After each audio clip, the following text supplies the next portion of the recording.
안녕하십니까. 2024년 9월 20일 최병무의 팩트 시작하겠습니다. 제가 뉴스를 평론하다 보면 이 전달이 명확하지가 않은 측면이 있어서 그런지 이 댓글 같은 데를 보면 제가 말하고자 했던 거와 다른 의도로 받아들이는 분들이 꽤 많이 있더라고요. 그런데 이제 언론 보도를 또 종합해 보면 언론에 막 쏟아져 나오는 보도가 이 작은 그러니까 나무 쪼가리 같은 걸 막 보도하다 보면 이 숲을 못 보는 경우가 대단히 많습니다.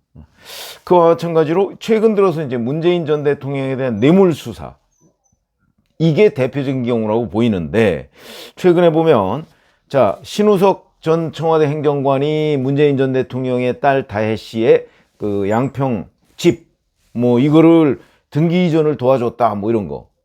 그 다음에 다혜 씨의 태국 이주 일지를 확보했다 검찰이 이런 거, 이런 보도가 막 나오고 있습니다. 이게 문재인 전 대통령의 뇌물 문제와 무슨 관련이 있을까? 저는 무관하다고 보거든요. 아니, 딸이 태국으로 2017년 2018년 몇 월 달에 이사 갔다, 그리고 그 계획을 어떻게 세웠다 하는 게 뇌물과 무슨 상관이 있습니까? 물론 주변의 여러 가지의 정황 이런 거하고는 이렇게 연결시킬 수는 있을지 모르겠으나 직접적인 뇌물하고는 관련이 없다. 근데 그런 보도가 막 나오니까 문재인 전 대통령에 대한 수사가 급진전되는구나 이렇게 판단하기 쉬운데 그거는 아닙니다. 그래서 이 문제의 핵심은, 그러니까 이런 보도들은 아마도 이제 딸 다혜 씨의 주거지나 아니면 청와대 행정관이라고 하는 신우석 자택이나 이런 데서 압수를 해온 물건 중에 이런 게 있더라, 그냥 그런 정도 차원으로 이해하면 되는 것 아닌가, 이렇게 생각이 되고요. 이 핵심은 문재인이 이상직 전 의원한테 중소벤처기업진흥공단 이사장 자리를 주고 2018년 3월에, 그리고 2020년에는 국회의원 자리를 주고, 근데 그 중간에 2018년 7월에 이상직은 문재인한테 사위 취업을 시켜주고, 이 연관관계, 이 대가성이 있느냐, 이걸 입증하는데 그게 핵심입니다.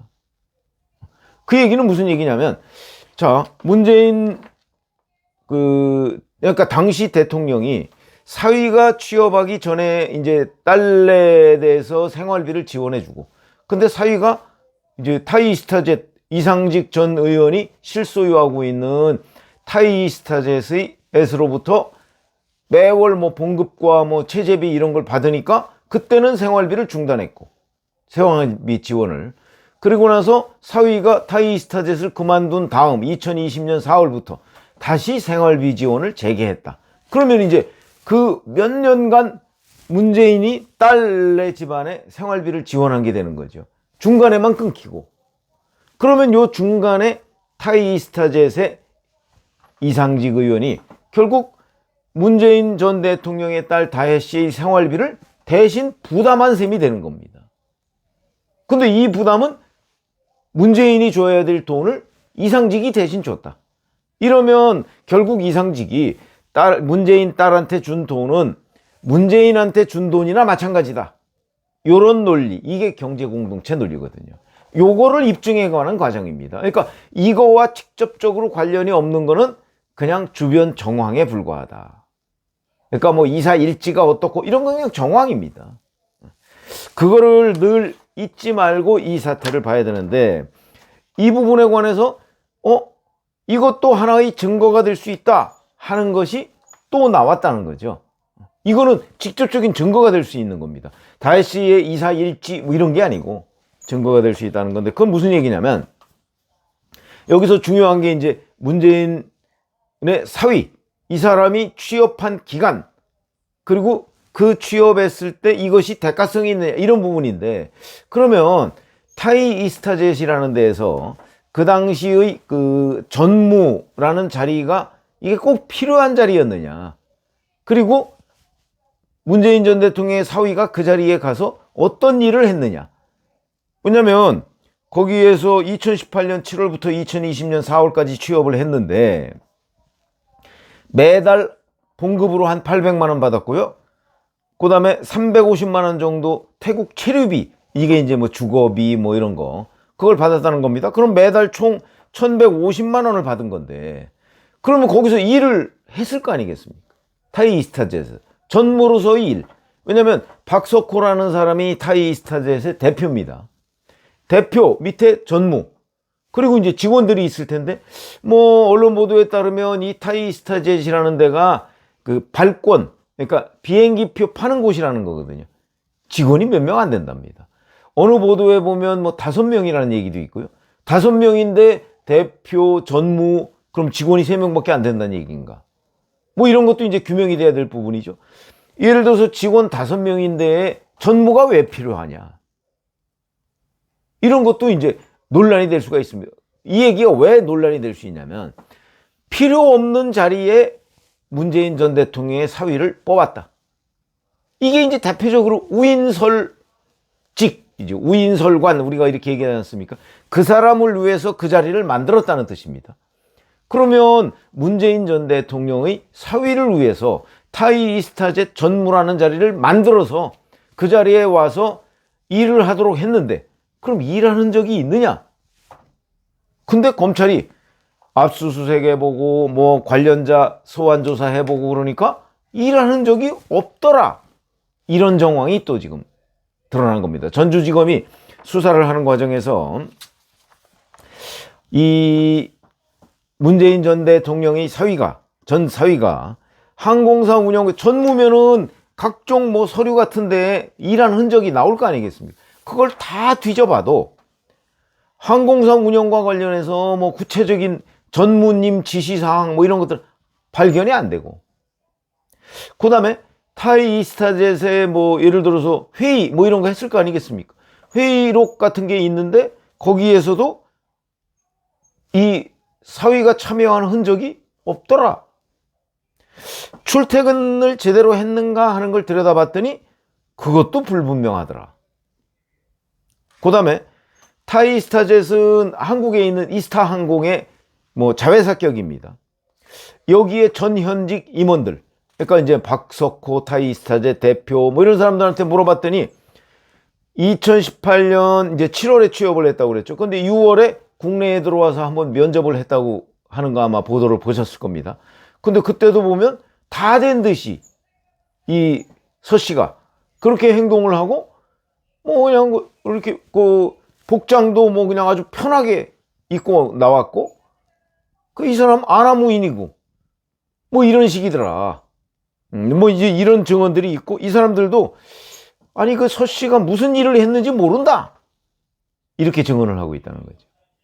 그렇다면 결국 이 문재인 전 대통령의 전 사위가 타이이스타젯에서 필요 없는 자리에 취업을 했고 실질적으로 일도 하지 않았다, 이런 얘기가 되는 거죠.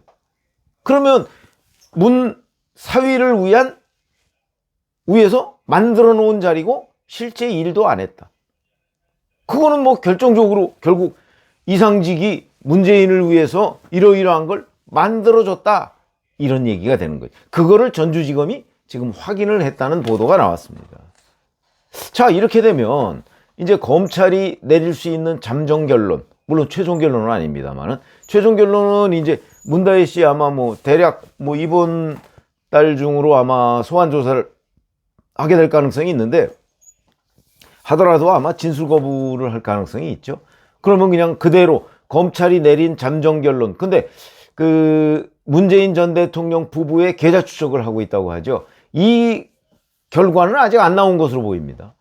이제 거기서 생활비 지원을 언제 하고 언제 끊고 언제 재개하고 이런 것들이 나오겠죠. 근데 그런 정황이 지금 검찰이 이렇게 들여다보고 있는 내용과 만약에 상충이 된다 그러면 수사를 좀 보완해야 될 거고, 그런 거와 똥 맞아떨어진다 그러면 아마 그대로 기소를 해도 문재인 전 대통령에 대한 뇌물죄가 성립할 가능성이 대단히 높다, 이렇게 보시면 되고요. 그런데 그런 데에 맞는 이제, 왜냐면 지금 문재인 전 대통령 아직 소환 안 했죠. 그 다음에 이상직은 지금 감옥에 있는데 아마 이 부분에 관해서 실토를 안 하고 있는 것으로 보입니다. 제일 중요한 사람이죠, 이상직이. 이상직이 무슨 생각으로 사위를 취업시켰느냐, 이게 제일 중요한 진술 아니겠습니까? 근데 여기서 자백을 안 하고 있기 때문에 그러면 이제 결국 주변을 조사를 하는 수밖에 없고, 지금 전주지검은 그 주변을 조사하는 과정입니다. 조사하는 과정에서 뭐 여러 가지 뭐 압수수색하고 뭐 이러면서 물건들을 확보하고 그걸 분석하고 뭐 그런 과정이 있는데, 그것들이 이렇게 조금씩 언론에 이제 보도가 되다 보니까 이게 마치 무슨 어떤 경우는 뭐 이사일지 같은 경우 무슨 대단한 무슨 진전인 것처럼 보도가 됐지만, 실질적으로 이 문재인 뇌물 정황과는 관련이 없는 것 아니냐. 뭐 이런 직접적인 관련은 없다, 이렇게 평가가 되고요. 직접적인 관련은 지금 말씀드렸듯이 바로 이 사위가 취업한 자리가 필요 없는 자리인데 일부러 만든 자리. 왜? 이상직이 문재인을 위해서. 이제 이런 게 굉장히 중요한 정황이 되는 거죠. 그거하고 계좌 추적, 이런 것들이 중요한 정황이 됩니다. 근데 그 부분은 이제 검찰이 잠정적으로 결론 내리는 거는, 결국 생활비를 지원하다가 사위가 취업하니까 생활비를 끊었고, 그 다음에 사위가 이제 거기서 다시 또 타이스타드에서 나오니까 그때부터 생활비를 다시 지원하고, 아마 현금 5천만 원을 보자기에 싸서 김정숙 여사가 딸 다혜 씨 집에 보냈다 하는 것도, 보내는데 이제 지인을 통해서 은행 계좌로 보냈다 하는 것도 결국은 그 생활비 지원, 그 관점에서 들여다보고 있는 겁니다. 물론 이 5천만 원이 또 어디서 났느냐, 그것도 저희 같은 사람은 관심이 있죠. 왜냐하면 집에 현금 5천만 원 가지고 있는 사람이 많지 않거든요. 아무리 전직 대통령일지라도 그 현금 뭐하러 집에 가지고 있습니까? 은행에 두면 안전한데? 근데 집에 가지고 있었다는 얘기는 그 현금이 뭔가 깨끗하지 못한 돈일 가능성이 대단히 높은 것 아니냐. 그럼 이제 거기서부터 이제 뭐 혹시 그거 청와대에 있을 때 특활비 가지고 나간 건 아니야? 뭐 이런 거는 이제 상상력이죠.